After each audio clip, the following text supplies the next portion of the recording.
I love when people who are in positions of high profile take their positions and use it to deflect some of that sun to them onto other issues.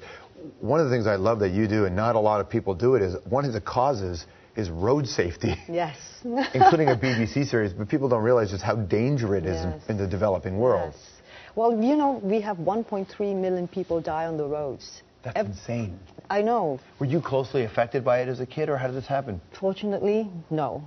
I didn't pick up the course because it affected me like that. I picked up the course because we needed to do something right away. Because, you know, when I was approached to do a public campaign in Vietnam, where they have 26 million motorcycles and no law that they had to wear a safety helmet. So can you imagine the fatalities that was on the roads? Yeah. And these people used the motorcycle like their cars. I think the record was I saw 7 on one little motorcycle. I saw 5 in Pakistan, and I ride a motorcycle, and I was blown away. I thought, that is the dangerous, most impressive thing I've ever seen. Where is the balance, you know? It's like the baby with the baby. And no helmets, none? No helmets.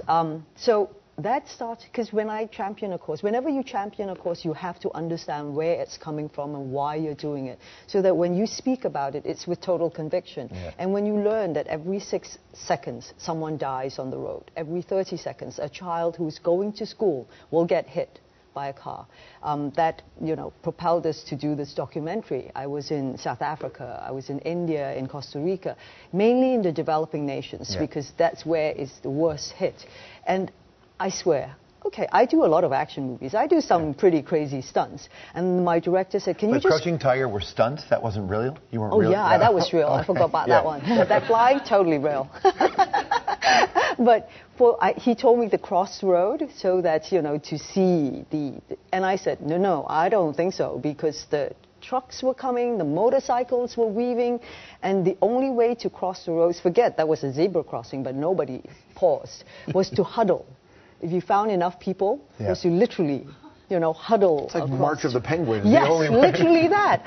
And then in South Africa, we would go, because what's happening is they're building roads because of the transportation, because of the transportation of goods. And then when it's 6-something in the morning, and I was standing in this highway, and all I see was these shadows, you know, flitting across the roads, and these cars and trucks coming down really fast. And they were little kids, all dashing to go to school, because their biggest fear wasn't these big things coming at them, was the fact that they could be late for school and they would be penalized. Sure. The fact was they did this every day, twice a day, 3 times or 4 times a day, that they didn't understand, you know, that. And you feel it is our right. You know, they have basic human rights, and we have to protect that. So that was how I started on this road safety thing. And fortunately, it's been a real incredible journey on that part. And this year we launched the Decade of Action, the UN Decade of Action for road safety, global one, and we hope to save 5 million lives and prevent 50 million injured.